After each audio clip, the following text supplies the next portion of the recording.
যেমনটা কি আমরা আগের এপিসোডে শেষে দেখেছি, অ্যালেক্স মেডিকেল সেক্টর ওই সিনিয়র স্টুডেন্টকে মেরে ফেলে, যার পরে সে জিয়া এবং রুবির সাথে আরো ইনগ্রিডিয়েন্টস খুঁজতে যেতে নেয়। কিন্তু তখনই সেখানে ওই সুপ্রিম এল্ডার চলে আসে, যে আগের থেকে অনেকে বেশি পাওয়ারফুল হয়ে গিয়েছিল, কারণ ডাবল পিপল আইওয়ালা মেয়েটি তার পাওয়ার বাড়িয়ে দিয়েছিল। যার পরে অ্যালেক্স তাকে বলে, তুমি তো ওই লোকটি যার সাথে আমার মার্কেটে দেখা হয়েছিল, মনে হচ্ছে তোমার মধ্যে কনফিডেন্স চলে এসেছে যে এখানে আমার সাথে লড়াই করতে চলে এসেছো। যেটা তো ওই সুপ্রিম এল্ডার বলে, আমাদের মেডিকেল সেক্টকে গড অফ মেডিসিন তৈরি করেছে, যেটাকে তোমার মতো লোকেরা কিচ্ছু করতে পারবে না, এর জন্য চুপচাপ আমার সাথে চলো। এটা শুনে অ্যালেক্স সুপ্রিম এল্ডারের উপরে অ্যাটাক করে, কিন্তু এতে ওই সুপ্রিম এল্ডারের কিচ্ছু হয় না। এটা দেখে অ্যালেক্স এবং নাইন হেড লায়ন চমকে যায়। এরপরে অ্যালেক্স ওই সুপ্রিম এল্ডারের ওপরে তার লায়ন বিস্টের টেকনিক ইউজ করে হামলা করে, কিন্তু তাতে ওই এল্ডারের ওপরে কিছুই প্রভাব পড়ে না। এটা দেখে অ্যালেক্স বুঝতে পেরে যায় কোনো পাওয়ারফুল লোক এর পিছনে রয়েছে, যে একে পাওয়ার দিয়েছে। এর জন্য অ্যালেক্স জিয়া, রুবি এবং বাকি সবাইকে ওখান থেকে যেতে বলে, যাতে এই লড়াইয়ে ওদের কোনো রকম ক্ষতি না হয়। কিন্তু ওরা অ্যালেক্সের কোনো কথা শোনে না, আর অ্যালেক্সের সাথে থাকারই ডিসিশন নেয়। যার পর অ্যালেক্স তার ঘোস্ট তলোয়ার বের করে, আর তার সাহায্যে অনেকগুলো স্পিরিট তলোয়ার বানিয়ে ওই এল্ডারের ওপরে অ্যাটাক করে। কিন্তু ওই ডাবল পিপল গার্ল সুপ্রিম এল্ডারকে বাঁচিয়ে নেয়, আর একটা রাস্তা ক্রিয়েট করে অ্যালেক্সকে তার কাছে আসতে বলে, যেটা দেখে জি অ্যালেক্সকে সেখানে যেতে বারণ করে। কিন্তু অ্যালেক্স জানতে চাচ্ছিল এত পাওয়ারফুল মেয়েটি আসলে কে, আর সে কি চায়। এর জন্য অ্যালেক্স ওই রাস্তা ধরে ওপরে চলে যায়, আর ডাবল পিপল টেম্পলে চলে আসে, যেখানে সে ওই ডাবল পিপল মেয়েটিকে দেখে একদম অবাক হয়ে যায়। আর সে মনে মনে ভাবে, এ কতটা সুন্দর, এর হাজবেন্ড নিশ্চয়ই অনেক ভাগ্যবান হবে। তখনই ডাবল পিপল গার্ল অ্যালেক্সকে বলে, তুমি কি সবসময় এরকম উল্টাপাল্টা চিন্তাই করো? এটা শুনে অ্যালেক্স অবাক হয়ে যায় যে এই মেয়েটি মাইন্ড রিড করতে পারে। তো ডাবল পিপল গার্ল অ্যালেক্সকে বলে, আমি সবসময় মাইন্ড রিড করি না, আসলে তুমি আমাকে একটু ইন্টারেস্টিং পার্সন লাগলে, এর জন্য আমি তোমার মাইন্ড রিড করলাম। এরপরে ডাবল পিপল গার্ল অ্যালেক্সের তলোয়ার দেখে বলে, এই তলোয়ারের ওনারকে আমি চিনি, উনি একবার আমাকেও সাহায্য করেছিলেন, এর জন্য আমি তোমাকে কিচ্ছু করব না। কিন্তু এই তলোয়ারের পাওয়ার কোথাও হারিয়ে গেছে, এর জন্য আমি আশা করি এই তলোয়ারের আসল পাওয়ার আবারও যাতে ফিরে আসে। যেটাতে অ্যালেক্স জিজ্ঞেস করে, তুমি ওই ঘোষটিকে কিভাবে চিনো যার এই তলোয়ার? তো ডাবল পিপল গার্ল বলে, তোমাকে এসব ছেড়ে সামনে আসা ডিজাস্টারের বিষয়ে ধ্যান দেওয়া উচিত, এর জন্য তুমি এখন এখান থেকে চলে যাও। কিন্তু একটা কথা মনে রেখো, তোমার ডাবল পিপলের সাথে রিয়েল ব্যাটেল এখনো বাকি আছে, তাই যাও, গিয়ে নিজেকে আরো পাওয়ারফুল বানাও। এদিকে আমরা মাউন্ট পোলাওয়ে কারোর আওয়াজ শুনতে পাই, যে তার এক সৈনিককে বলে, ডাবল পিপল গার্ল এখনো বেঁচে আছে, তাই যাও, ওকে গিয়ে মাউন্ট পোলাওয়ে নিয়ে আসো, কারণ ও আমার স্টেপ ডটার। তাতে কি হয়েছে যে প্রথমবার ওকে আমরা নিজেদের ফ্যামিলি থেকে বাদ দিয়ে দিয়েছিলাম, কিন্তু এখন আমাদেরকে ওকে ফিরিয়ে আনতে হবে, যাতে সে আমাদের প্ল্যানে বাধা হয়ে না দাঁড়াতে পারে। এটা শুনে ওই সৈনিক এক ডিভাইন সিলের সাহায্যে ডাবল পিপলকে সেখানে আসার মেসেজ পাঠিয়ে দেয়, যেটাকে যেতে একটি ছেলেও দেখে নেয়। তখনই আমরা সেখানে অ্যালেক্সের প্যারেন্টসকে দেখতে পাই, যাদেরকে ওই ছেলেটি মম ড্যাড বলে জিজ্ঞেস করে এটা ওপরে কি যাচ্ছে। যেটাতে অ্যালেক্সের মাদার ওই ছেলেটিকে বলে, এটা এক ডিভাইন সিল, যেটা কেবল ওয়ার্ল্ড রুলারের কাছেই থাকে। এটা শুনে ওই ছেলেটি বলে, তাহলে আমিও একদিন ওয়ার্ল্ড রুলার হব। এদিকে অ্যালেক্স নিজের সাথীদের কাছে ফেরত এসে সবার প্রথমে সুপ্রিম এল্ডারের ওপর অ্যাটাক করে। এখন ডাবল পিপল গার্ল ওই সুপ্রিম এল্ডারের কাছ থেকে নিজের পাওয়ার ফেরত নিয়ে নিয়েছিল। এটা জেনে ওই সুপ্রিম এল্ডার অ্যালেক্সের কাছে ক্ষমা চায়, আর তাকে বলে, আপনি যদি আমাকে ক্ষমা করে দেন তাহলে আমি আপনাকে অনেক ধরনের বিশেষ মূল্যবান ট্রেজার দিব। যেটাতে অ্যালেক্স জিজ্ঞেস করে, কেমন ট্রেজার? তো ওই সুপ্রিম এল্ডার ডিভাইন গোল্ডেন গ্রাস, ফলিং মুন ফ্লাওয়ারের মতো প্ল্যান্ট ট্রেজার বের করে, যেগুলো খুবই রেয়ার ছিল। কিন্তু অ্যালেক্স এগুলো দেখে বলে, এসব তো তোমার জীবনের বদলে অনেক কম। এটা শুনে ওই সুপ্রিম এল্ডার বলে, আমি এনশিয়েন্ট বইয়ে পড়েছি যে পুরনো সময়ে গড অফ মেডিসিন এক বিশেষ ধরনের বাটারফ্লাইকে খুঁজছিল, যেটা খুবই রেয়ার ছিল। যেখানে অনেক খোঁজার পরে গড অফ মেডিসিন এক গোল্ডেন বাটারফ্লাই এর লার্ভা পেয়ে যায়। কিন্তু কিছু সময় পরে গড অফ মেডিসিন মারা যায়, আর এটা মনে করা হয় যে ওই লার্ভা এখনো ডিভাইন আই স্পটে সিল আছে। যেটাতে অ্যালেক্স জিজ্ঞেস করে, ওই ডিভাইন আই স্পট কোথায়? তো সুপ্রিম এল্ডার এক ব্রোঞ্জ বক্স বের করে, যেটা দেখে নাইন হেড লায়নে বলে, এটা তো এক ধরনের এনশিয়েন্ট বক্স, যার মধ্যে পুরনো সময়ে ট্রেজার স্টোর করার জন্য ব্যবহার করা হতো। তো সুপ্রিম এল্ডার বলে, এই বক্স ওই পটের হাফ অংশ, যদি আমরা এর অপর পার্ট খুঁজে নেই তাহলে আমরা লেজেন্ডারি গোল্ডেন বাটারফ্লাই পেয়ে যাব। এটা শুনে অ্যালেক্স বলে, তাহলে ওই দ্বিতীয় পার্টটা কোথায় আছে? যেটাতে ওই সুপ্রিম এল্ডার অ্যালেক্স এবং বাকি সবাইকে গড অফ ভ্যালিতে নিয়ে আসে, আর তার ভিতরে যাওয়ার সময় সবাইকে বলে, মেডিসিন অফ গড এই বক্সের অপর পার্ট নিজের ছেলেকে দিয়ে দিয়েছিল, যেই ছেলে এখানেই এসে কোথাও একটা মারা গিয়েছে।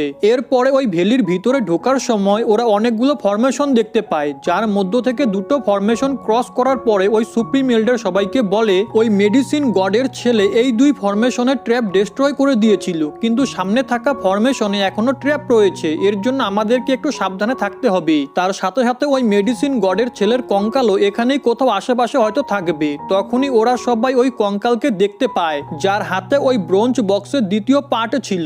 এটা দেখে রেড বার্ড ওই দ্বিতীয় পার্ট আনার জন্য যায়, কিন্তু ওটা টাচ করার সাথে সাথেই তার পুরো বডি জ্বলতে শুরু করে।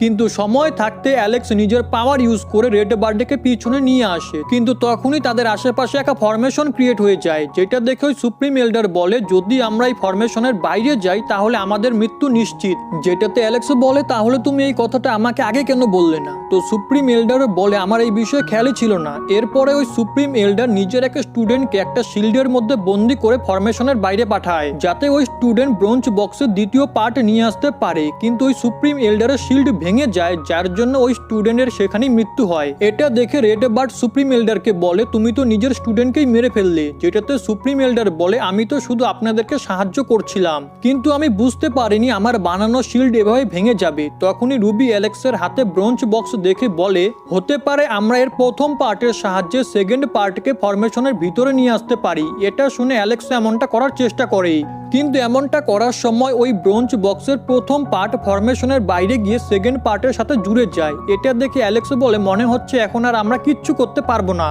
কিন্তু তখনই তারা নিজেদের ওপর এক গ্রিন এনার্জি দেখতে পায়, যেটা দেখে অ্যালেক্স বলে এই ফরমেশন তো আমাদের এনার্জি আমাদের ভিতর থেকে টেনে নিচ্ছে। যেটাতে সুপ্রিম এল্ডার বলে হ্যাঁ, এমনটা ওই দুটো পার্ট যুক্ত হওয়ার ফলে হচ্ছে, আর তার জন্যই সমস্ত ট্র্যাপ এখন অ্যাক্টিভেট হয়ে গেছে। এটা শুনে রেড বার্ড ওই এল্ডারের ওপরে চিৎকার করে বলে তুমি এই কথাটা আমাদেরকে আগে বলতে পারোনি যে দুটো বক্স জুড়ে যাওয়ার পর সমস্ত ট্র্যাপ অ্যাক্টিভেট হয়ে যাবে? কিন্তু ওই সময় ওদের ওপরে বিভিন্ন ট্র্যাপ থেকে অ্যাটাক হতে লাগে। তার সাথে সাথে তারা যে ফরমেশনের ওপরে দাঁড়িয়েছিল সেটাও আস্তে আস্তে ছোট হতে লাগে, আর তাদের বাইরে যাওয়ার রাস্তাও এখন ব্লক হয়ে গিয়েছে। এটা দেখে অ্যালেক্স ওই ফরমেশনকে ছোট হওয়া থেকে আটকানোর চেষ্টা করে, কিন্তু সে এমনটা করতে পারে না। এটা দেখে সবাই খুবই ঘাবড়ে যায়। তো অ্যালেক্স বেদুয়া পাহাড়ে পাওয়া ট্রেজারকে বলে এখান থেকে বের হতে আমাদেরকে সাহায্য করো। যেটাতে ওই ট্রেজার একটা সানস্টোনের বদলে তাদেরকে সাহায্য করার জন্য মেনে যায়, আর তাদের বাইরে বেরোনোর জন্য ওই ব্রোঞ্জ বক্সের সাহায্যে একটা পোর্টাল ওপেন করে। এটা দেখে ওরা সবাই ওই ব্রোঞ্জ বক্সকে নিয়ে ওই পোর্টালের ভিতরে চলে যায়, যেখানে পোর্টাল থেকে বাইরে বেরোনোর পরে ব্রোঞ্জ বক্স থেকে একটা জাদুই কার্পেট বেরিয়ে আসে, যার উপরে গোল্ডেন বাটারফ্লাই পর্যন্ত পৌঁছানোর ম্যাপ ছিল। কিন্তু তখনই আচমকা আলাদা আলাদা ডিরেকশন থেকে তাদের উপরে বিদ্যুতের ঝটকা আসতে লাগে, যেটা দেখে রেড বার্ড ঘাবড়ে যায়। তো অ্যালেক্স তাকে বলে চিন্তা করো না, যদি আমরা এই ম্যাপকে সঠিকভাবে ফলো করি তাহলে আমাদের কিছুই হবে না। এরপরে ওই ম্যাপকে ফলো করতে করতে ওদের সামনে একটা দেওয়াল চলে আসে, যেটা পার করে ওরা সবাই গোল্ডেন বাটারফ্লাই এর জায়গায় চলে আসে। যার পরে ওই জাদুই কার্পেট ডিভাইন আই স্পটকে সেখানে থাকা একটা পুকুর থেকে বাইরে বের করি, যার ভিতরে ওই গোল্ডেন বাটারফ্লাই ছিল। কিন্তু তখনই ওই সুপ্রিম এল্ডার ওই ডিভাইন আই স্পটকে নিজের করার জন্য তার উপরে একটা সিল লাগিয়ে দেয়। এটা দেখে অ্যালেক্স ওই ডিভাইন আই স্পটকে নিজের হাত দিয়ে ধরে ফেলে, কিন্তু তখনই ওই সুপ্রিম এল্ডার তার সিলের সাহায্যে অ্যালেক্স সহ সবাইকে পিছনে ফেলে দেয়, আর খুব খুশি হতে লাগে যে এখন গোল্ডেন বাটারফ্লাই ওর হয়ে যাবে। এটা দেখে অ্যালেক্স সবাইকে বলে আমাদের যেভাবেই হোক ওকে আটকাতে হবে। এটা শুনে অ্যালেক্সের সাথীরা সুপ্রিম এল্ডারের দিকে যেতে লাগে। এটা দেখে ওই সুপ্রিম এল্ডার ডিভাইন আইস স্পট এবং তার সিলের সাহায্যে সবার ওপরে আইস অ্যাটাক করতে লাগে, যার জন্য ওরা কেউই সুপ্রিম এল্ডারের কাছে পৌঁছতে পারে না। এরপরে ওই সুপ্রিম এল্ডার আইস স্পটকে খোলার চেষ্টা করে। এটা দেখে অ্যালেক্স ওই সুপ্রিম এল্ডারের দিকে যেতে নেয়, যেটাতে ওই সুপ্রিম এল্ডার অ্যালেক্সকে বরফের মধ্যে ফাঁসিয়ে দেয়। কিন্তু একটু পরে অ্যালেক্স বরফ থেকে বাইরে এসে সুপ্রিম এল্ডারের ওপরে নিজের ব্লু ওয়েল টেকনিক ইউজ করে অ্যাটাক করে দেয়, কিন্তু ওই এল্ডার আইস ক্রিস্টালের সাহায্যে ওই হামলা থেকে বেঁচে যায়। ওই সময় ওই ডিভাইন আইস স্পট সবার এনার্জি অ্যাবজর্ব করতে লাগে, যেটা দেখে ওই সুপ্রিম এল্ডার বলে আমি পড়েছি এই ডিভাইন আইস স্পট নিজেকে প্রোটেক্ট করার জন্য এমনটা করে, এর জন্য এখন তোমাদের সবার এনার্জি শেষ হয়ে যাবে, যার পরে তোমরা একদম ফিনিশ। কিন্তু তখনই ওই পট সুপ্রিম এল্ডারেরও এনার্জি অ্যাবজর্ব করতে লাগে, যেটাতে সুপ্রিম এল্ডার অনেকে বেশি ঘাবড়ে যায়। এদিকে ওই divine ice spot out of control হয়ে এদিক সেদিক অ্যাটাক করতে লাগে, যেটাতে ওই সুপ্রিম এল্ডার বরফে জমে যায়। কিন্তু ওই সব অ্যাটাক থেকে অ্যালেক্স এবং তার সাথীরা কোনো রকমে বেঁচে যায়। তখনই ডিভাইন আইস স্পট থেকে একটা গোল্ডেন জিনিস বাইরে এসে অ্যালেক্সের পিছু করতে লাগে, যেটা দেখে অ্যালেক্স ভাগতে ভাগতে বলে এটা আমারই পিছু কেন করছে, আমি কি এতটাই হ্যান্ডসাম? যেটাতে নাইন হেডের লায়ন বলে যদি এমনটা হতো তাহলে এটা আমার পিছু করতো। তখনই ওই গোল্ডেন জিনিসটি অ্যালেক্সের কাছে এসে থেমে যায়, যার ভিতর থেকে একটা বাটারফ্লাই ক্যাটারপিলার বাইরে আসে, যার নাম মিউ ছিল, যেটা দেখে অ্যালেক্স এবং বাকি সবাই চমকে যায়। এদিকে মিউ অ্যালেক্সের কাছে থাকা গড লিওর গ্রাস ট্রেজার খেতে লাগে, যেটাতে অ্যালেক্স ওটা সরিয়ে নিজের কাছে রেখে দেয়। এরপরে মিউ অ্যালেক্সের হাতে এসে বসে পড়ে, যেটা দেখে জিয়া বলে মনে হচ্ছে তোমাকে পছন্দ করতে লেগেছে আর এ তোমাকে নিজের মাস্টারও মেনে নিয়েছে। তখনই রুবি অ্যালেক্সকে বলে আমি শুনেছি যখন কোনো লেজেন্ডারি ইনসেক্ট কিংবা এনিমেল জন্ম নেয় তখন তার এসেন্সের প্রয়োজন হয়, যেটা তোমার ওই গ্রাস ট্রেজারে রয়েছে। তো অ্যালেক্স বলে আমি একে ওটা দিতে পারবো না, কারণ ওটা আমাকে গডলিও দিয়েছে। তো রুবি বলে তাহলে আমরা এর বদলে মিউকে যে কোনো উড ট্রেজার খাওয়াতে পারি, কিন্তু এর তোমার ওই গ্রাস ট্রেজারই বেশি পছন্দ। এটা শুনে রেডবার্ড বলে তাহলে তো এ আমাদের মাথা ব্যথার কারণ হয়ে দাঁড়াবে, চলো আমরা একে ফেলে দিই। যেটাতে নাইন হেড লায়ন তাকে বলে তুমি এনশিয়েন্ট বাটারফ্লাইয়ের বিষয়ে কিচ্ছু জানো না, এর জন্য চুপ করে থাকো। এরপরে অ্যালেক্স সবার সাথে ওই জায়গা থেকে আবারও মার্কেটে চলে আসে, যেখানে আসার সময় মিউ অ্যালেক্সের ট্রেজার পটলি থেকে অর্ধেকের বেশি ট্রেজার খেয়ে ফেলেছিল। যেটাতে রেডবার্ড বলে এ তো অনেক বেশি লোকসান করে দিল, তার সাথে সাথে আমি এর মধ্যে কোনো বিশেষ ব্যাপারও লক্ষ্য করতে পারছি না, আমি তো আগেই বলেছিলাম এটাকে ফেলে দিতে। কিন্তু তখনই ওই বাটারফ্লাই অ্যালেক্সের বেদুয়া ট্রেজারের সাথে গিয়ে অ্যাটাচ হয়ে যায়। এরপরে অ্যালেক্স সবাইকে বলে চলো আমরা একে নিয়ে গিয়ে মাউন্ট প্রিমোর্ডিয়ালে ছেড়ে দেই, কারণ ওখানে অনেক প্ল্যান ট্রেজার রয়েছে আর এ সেখানে বসে আরামসে সেগুলো খেতে পারবে। এটা শুনে রুবি নিজের মনে মনে ভাবে এমনিতেই অ্যালেক্সের কাছ থেকে আমাকে আমার গ্র্যান্ডফাদারের হ্যান্ড আর্মার নিতে হবে, আর অ্যালেক্স যদি আমার সাথে মাউন্ট প্রিমোর্ডিয়াল মানে আমাদেরই জায়গায় যায় তাহলে এটা আমার জন্যই ভালো হবে। তখনই সেখানে মাউন্ট পোলাও থেকে একটা বার্তা আসে, যেখানে অ্যালেক্সকে কেউ মাউন্ট পোলাওয়ে আসতে বলেছে। এটা দেখে রেডবার্ড বলে আমার তো মনে হচ্ছে এটা ওই রাজকুমারীর কাজিনের কোনো ট্র্যাপ, যাকে তুমি কিছুদিন আগে মেরেছিলে। কিন্তু রুবি বলে আমার মনে হয় না এমন কিছু হবে, যদি এমনটা হতো তাহলে কেউ তোমার কাছ থেকে বদলা নিতে আসতো নাকি তোমাকে বার্তা পাঠাতো।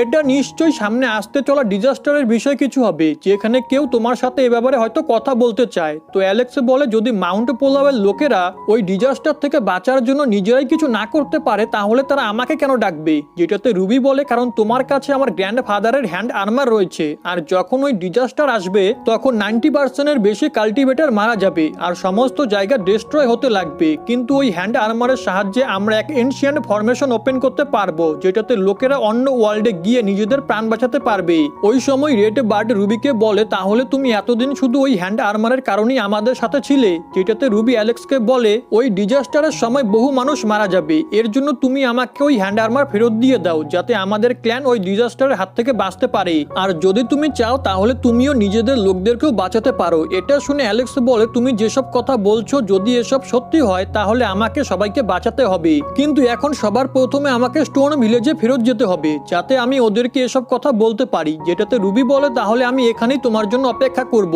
এটা শুনে অ্যালেক্স তাকে বলে তুমিও আমার সাথে স্টোন ভিলেজে চলো, যার পরে আমরা সোজা মাউন্ট প্রিমোর্ডিয়ালে যাব। যেটাতে রুবিও এর জন্য মেনে যায়। এটা শুনে জিয়া জেলাসিতে অ্যালেক্সকে বলে তাহলে আমিও তোমার সাথে যাব। যেটাতে অ্যালেক্স বলে তুমি না এখনই তোমার ফাদারের কাছে যাবে বললে এসব ঘটনা ওনাকে জানানোর জন্য। এটা শুনে জিয়া রেডবার্ডকে এসব ব্যাপার নিজের ফাদারকে গিয়ে বলতে বলে আর তাকে লোভ দেখায় যে যদি তুমি এসব কথা আমার ফাদারকে গিয়ে বলে দাও তাহলে হোলিবার্ড তোমাকে নিজের স্টুডেন্ট বানিয়ে নিবে। যেটা শুনে রেডবার্ড মেনে যায়। তখনই অ্যালেক্স জিয়া এবং রুবিকে বলে আমাদের স্টোন ভিলেজের একটা নিয়ম আছে, যেটাতে কোনো বাইরের মেয়ে যখন কোনো ছেলের সাথে স্টোন ভিলেজে প্রথমবার আসে তখন ওই ছেলেটিকে ওদেরকে নিজের ঘাড়ে করে নিয়ে ভিলেজে যেতে হয়। যেটাতে ওরা দুজন লজ্জা পেয়ে এর জন্য মেনে যায়। এরপরে অ্যালেক্স ওদের দুজনকে নিজের ঘাড়ে বসিয়ে স্টোন ভিলেজে নিয়ে আসে, যেখানে সবাই অ্যালেক্স এবং ওদের দুজনকে দেখে অনেক বেশি খুশি হয়ে যায়। রাতে সবাই একসাথে মিলে পার্টি করে, যেখানে সমস্ত গ্রামবাসীর মনে হচ্ছিল রুবি আর জিয়া অ্যালেক্সের ওয়াইফ। যার পরে সেন সবাইকে বলে অ্যালেক্স যখন বিয়ে করে চলে এসেছে তো আমরা একে এর বেবি হওয়ার পরই এখান থেকে যেতে দিব। এটা শুনে রুবি আর জিয়া খুবই অকওয়ার্ড ফিল করে আর সবাইকে বলে আপনারা সবাই ভুল ভাবছেন। এদিকে অ্যালেক্সের বন্ধুরা রাতে অ্যালেক্সকে জিয়া আর রুবির ঘরে ঢুকিয়ে দেয়, কিন্তু একটু পরে অ্যালেক্স ওদের হাত থেকে মার খেয়ে বাইরে আসে আর সে তার বন্ধুদের বলে তোমরা যেমনটা ভাবছো তেমন কিছুই না। আগে অ্যালেক্স চ্যাম্পের সাথে গডলিওর কাছে যায় আর তাকে বলে আমি কি সবাইকে বলে দিব সামনে আসতে চলা ডিজাস্টারের বিষয়ে। যেটাতে গডলিও বলে কখনো কখনো কিছু এমন ঘটে যার বিষয়ে আমাদেরকে না জানাই ভালো। এটা শুনে অ্যালেক্স গডলিওকে বলে আপনি কি বলতে চাচ্ছেন যে আপনি আমাদেরকে ছেড়ে এখান থেকে চলে যাবেন। যেটাতে গডলিও বলে এ বিষয়ে তো আমিও জানি না। তারপরে অ্যালেক্স তার সাথীদের সাথে প্রিমোর্ডিয়াল মাউন্টেনে চলে আসে, কিন্তু তখনই জিয়ার ফাদার জিয়াকে ফায়ার কিংডমে আসতে বলে। এর জন্য জিয়া অ্যালেক্সকে বাই বলে সেখান থেকে চলে যেতে নেয়, কিন্তু যাওয়ার আগে সে অ্যালেক্সকে কিছু বলার চেষ্টা করে কিন্তু বলতে পারে না আর সেখান থেকে চলে যায়। যার পরে অ্যালেক্স রুবির কাছে আসে, যেখানে আমরা জানতে পারি কুকুন বার্ড যেটা অ্যালেক্স আগে পেয়েছিল সে জোর করে অ্যালেক্সের সাথে প্রিমোডিয়াল মাউন্টেনে চলে এসেছে, কারণ রেড বা তাদের সাথে আসেনি। এরপরে একটু সামনে যাওয়ার পর রুবি একটা ড্রাগনকে সেখানে ডাকে, যার ওপরে তারা সবাই বসে হেভেনলি পাভেলিয়ানে চলে আসে। যেই প্লেসটা অ্যালেক্সের খুবই ভালো লাগে, কিন্তু তখনই কুকুন বার্ড অ্যালেক্সের মাথায় মেরে বলে এই জায়গাটা রুবির হাজবেন্ড খোঁজার জন্য বানানো হয়েছে, আর এই জায়গাটাই তোমার পছন্দ হলো, তুমি কি ওর হাজবেন্ড হতে চাও নাকি? যেটাতে অ্যালেক্স বলে এই বিষয়ে আমার কিছু যায় আসে না যে এই জায়গাটা কিসের জন্য বানানো হয়েছে, আমার তো শুধু এই জায়গাটা ভালো লেগেছে। তখনই সেখানে গোল্ডেন রক ক্ল্যানের একটি ছেলে চলে আসে, যে এসব কথা শুনে অ্যালেক্সকে বলে তোমার এটা বলার সাহস কি করে হলো? তুমি কি জানো না রুবি আমার বিগ ব্রাদারের সাথে বিয়ে করতে চলেছে? যেটাতে রুবি ওই ছেলেটিকে বলে প্রিমোডিয়াল মাউন্টেনের বাকি পাভেলিয়ানে আলাদা আলাদা কাজ হচ্ছে, এর জন্য আমরা এখানে এসেছি। আর এমনিতে অ্যালেক্স আর বাকি সবাই ওই ফরমেশনের জন্য এখানে এসেছে, যেটা আমাদের প্রাণ বাঁচাতে পারে। এটা শুনে গোল্ডেন রক ক্ল্যানের ওই ছেলেটি বলে তুমি এই ছেলেটির চক্করে আমার ব্রাদারের সাথে বিয়ে ভাঙার বিষয় ভাবছো না তো? যেটাতে রুবি বলে আমার তোমার ক্ল্যানের সাথে কোনো সম্পর্ক ছিলই না, এর জন্য এসব ফালতু কথা বন্ধ করো। ওই সময় কুকুন বার্ড সামনে আসে, যাকে ঠিক মতো দেখার পর ওই গোল্ডেন রক ক্ল্যানের ছেলেটি তার উপর অ্যাটাক করে দেয়, কিন্তু ওই কুকুন বার্ড খুব সহজেই তার অ্যাটাক ব্লক করে ফেলে আর তাকে বলে তুমি কি গোবর খেয়ে বড় হয়েছো নাকি যে তুমি কারো রেসপেক্ট করতে জানো না? মনে হচ্ছে তোমাদের ক্ল্যানে ম্যানার্স শেখায় না।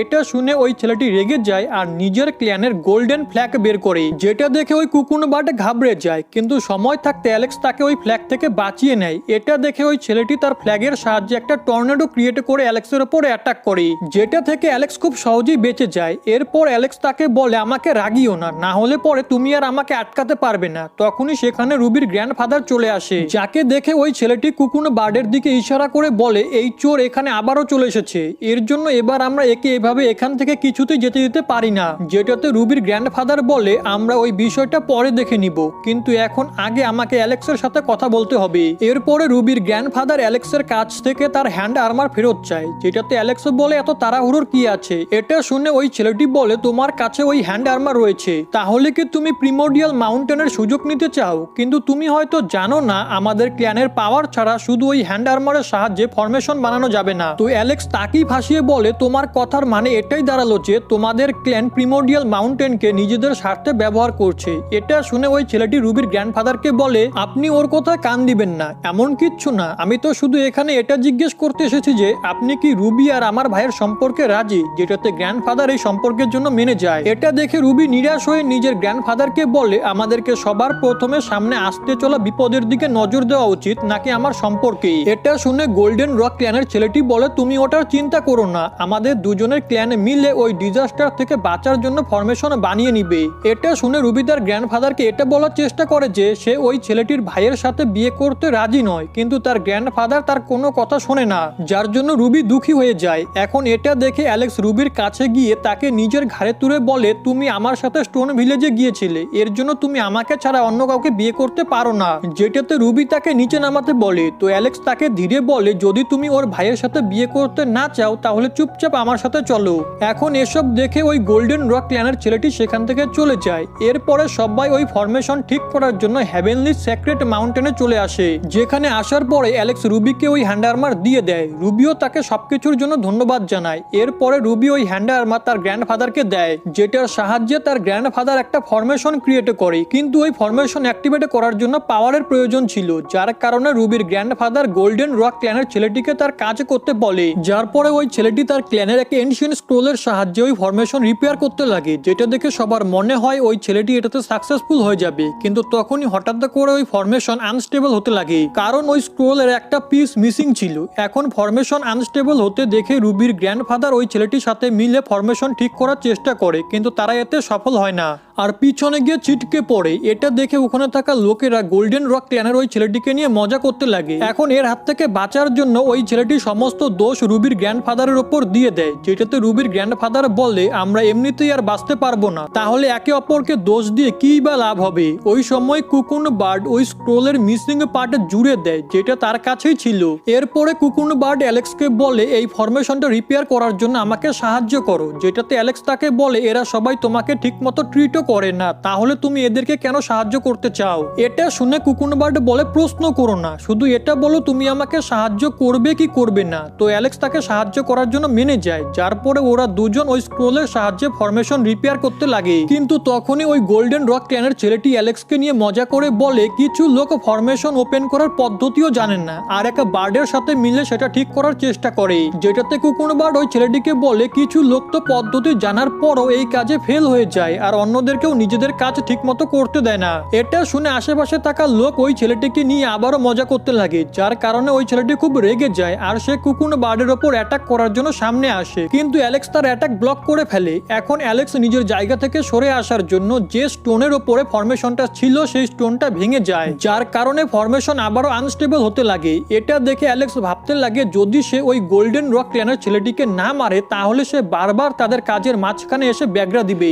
এর জন্য সে সবার প্রথমে একটা পাঞ্চ মেরে ওই ছেলেটিকে মেরে ফেলে। ওই সময় কুকুনবার্ড সবাইকে ফরমেশন স্টেবল করার জন্য সাহায্য করতে বলে। তো রুবি, তার গ্র্যান্ডফাদার এবং নাইন হেড লায়ন তাকে সাহায্য করতে লাগে। তার সাথে সাথে অ্যালেক্সও এই কাজে লেগে যায়, কিন্তু অনেক চেষ্টা করার পরও তারা ফরমেশন স্টেবল করতে পারে না। তখনই কুকুনবার্ড অ্যালেক্সকে বলে তোমার কাছে থাকা ফিনিক্স বোন ট্রেজারের সাহায্যে আমরা এই স্টোনকে ঠিক করতে পারবো যেটা তুমি মেডিকেল সিটিতে পেয়েছিলে। কিন্তু অ্যালেক্সের বেদুয়া ট্রেজার অ্যালেক্সকে ফিনিক্স বোন ট্রেজার দিতে মানা করে, কারণ পরে এই ট্রেজার অ্যালেক্সের কাজে আসতো। কিন্তু তখনই অ্যালেক্সের গডলিওর কথা মনে পড়ে, যে তাকে বলেছিল এই ফরমেশনই লোকজনদেরকে বাঁচানোর শেষ ভরসা। এর জন্য এটা মনে করে অ্যালেক্স তার ফিনিক্স বোন ট্রেজার দিয়ে দেয়, যার সাহায্যে কুকুনবার্ড ফরমেশন স্টোনকে ঠিক করে ফেলে, যার পরে সবাই ফরমেশনকে স্টেবল আর রিপেয়ার করতে সাকসেসফুল হয়ে যায়। দেন সবাই একটা অন্য দুনিয়ায় চলে আসে। ওই সময় একটা পোর্টালের সাহায্যে সেখানে একটা মেয়ে আসে, যাকে দেখে রুবির গ্র্যান্ডফাদার কুকুনবার্ডকে বলে তুমি যার অপেক্ষা করছিলে সে এসে গেছে। তো কুকুনবার্ড ওই মেয়েটিকে দেখে অনেক বেশি খুশি হয়ে যায়। আর এরই সাথে আজকের এই এপিসোড এখানেই শেষ হয়ে যায়।